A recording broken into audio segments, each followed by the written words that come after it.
Yorana et bienvenue dans votre émission 100% fénois, bien dans son phare.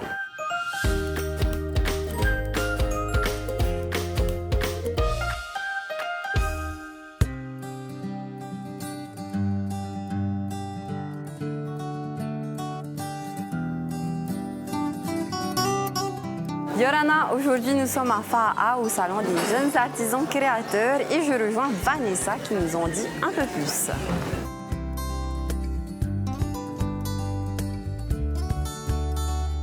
Yorana, Vanessa, merci de nous accueillir. C'est la 3e édition du salon des jeunes créateurs.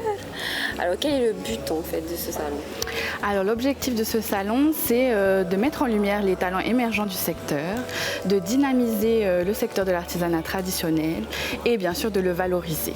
Et on a vraiment cherché des artisans qui ont une démarche artistique, qui ont une histoire et qui ont ce côté vraiment typique de l'artisanat traditionnel. J'ai vu aussi que les archipels étaient bien représentés. Hein. On a les Marquises, les Australes. Exactement, oui. C'est génial. C'est génial.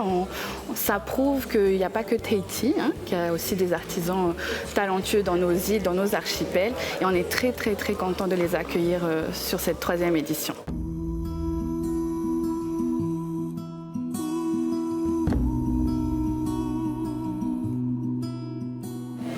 Rava, Yorana. Bonjour. Tu vas bien? Oui. Ça se passe bien l'exposition? Oui, on rencontre beaucoup de gens, j'aime bien. Alors, toi, tu es spécialisée dans le tifeifei. Depuis un an qu'on ne s'est pas vu, est-ce que l'art du tifeifei a évolué de ton côté à toi? Je vois qu'il y a des petits produits en DIY. Hein? Oui, on va dire que j'ai beaucoup appris justement grâce à l'expo l'année dernière.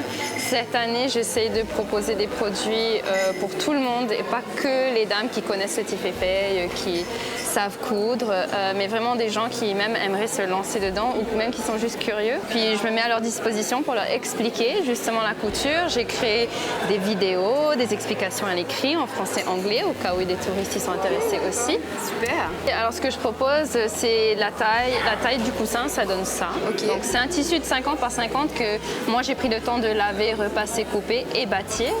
Je suis allée au magasin, j'ai acheté une bobine de fil, une aiguille.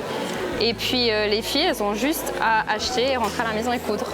Okay. Voilà. Et puis c'est vraiment pour tout niveau. T'en as qui se débutent dans la couture, je suis là pour leur expliquer. Je peux même leur suggérer quel motif il faudrait prendre. Mais c'est super. C'est plus que vendre juste un produit, parce que là tu inculques aussi la manière de faire et je trouve ça très très intéressant. Merci.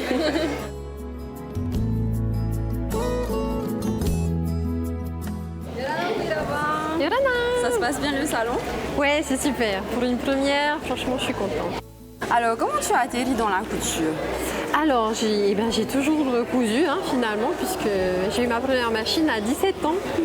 Ok. Et tu faisais quoi de base? Puisque tu me dis que c'est tout nouveau pour toi.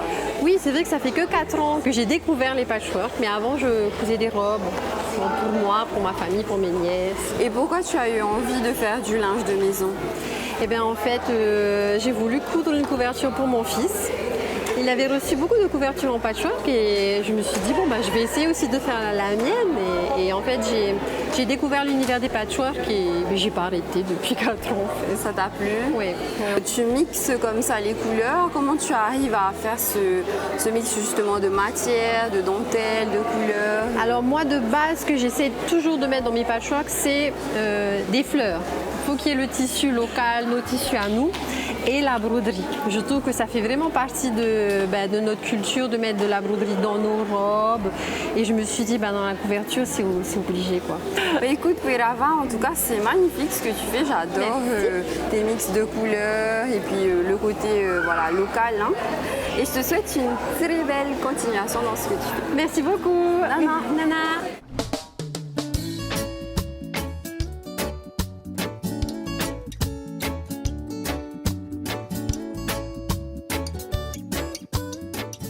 Yorana, Rava. Yorana. Tu vas bien? Ça va. Se passe bien super. Super. J'aimerais que tu me racontes ton parcours parce qu'il me semble que tu as fait le centre des métiers d'art. Oui.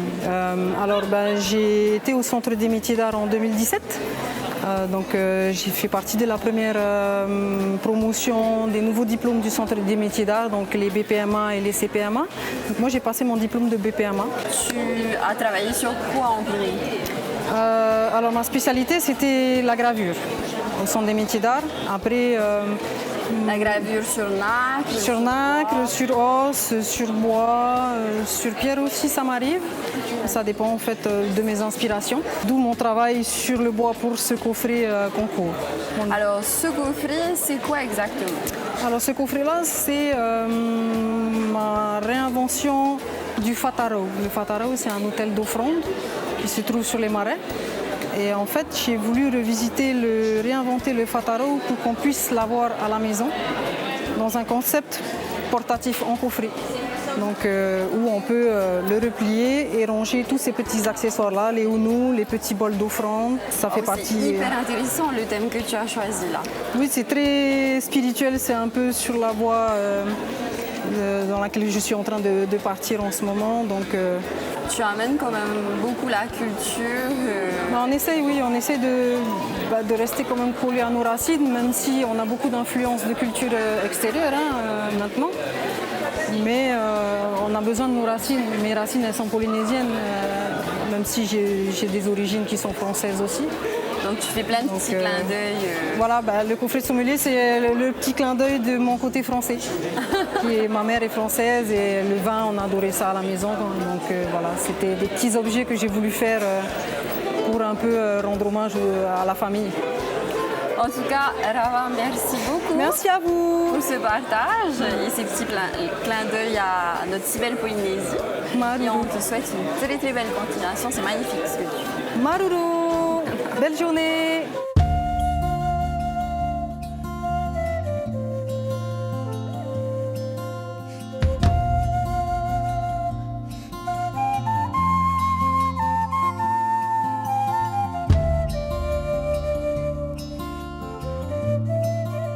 Kauhanui, Tohibaoa. Kauhanui. Mavemai, oui, Metai. Metai. Alors, Warren, tu as débuté la culture quand exactement? Alors moi j'ai commencé avec ma culture depuis petit avec mes parents aux Marquises.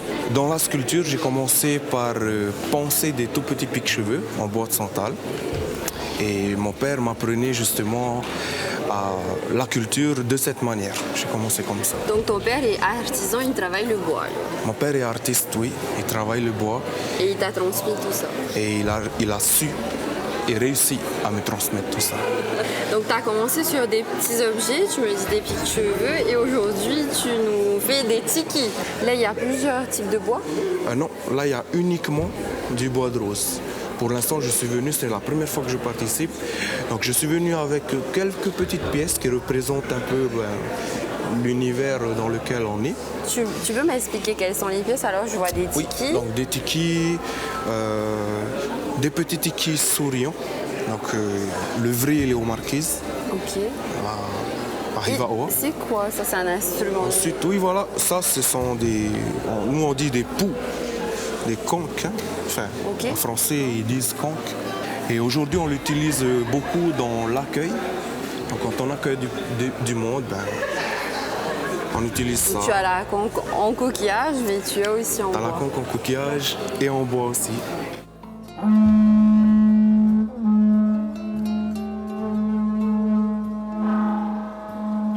Écoute Warren, merci beaucoup pour ta passion, pour ce que tu fais. Et on te souhaite une bonne continuation et une bonne exposition. Oui, merci beaucoup aussi à vous et merci d'être passé. Non. Bye, Inouï. Bye.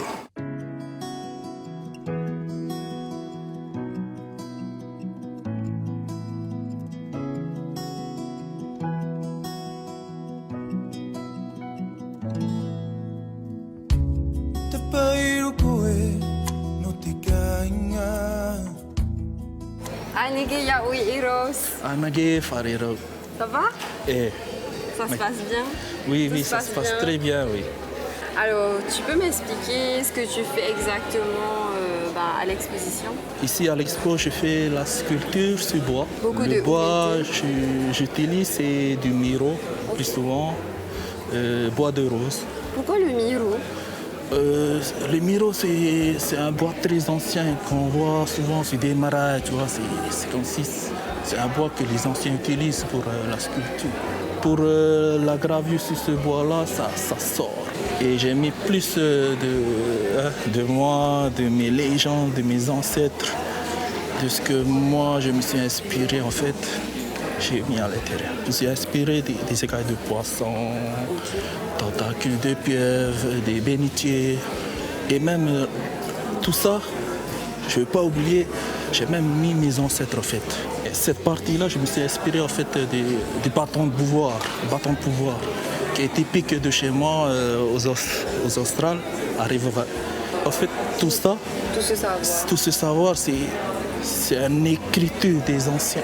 Et ça, ils ont voulu écrire, mais ça n'existait pas le stylo. Ils ont gravé dans du bois. Eros, en tout cas, merci pour ce partage. Merci à vous. Je trouve ça très réussi. Merci.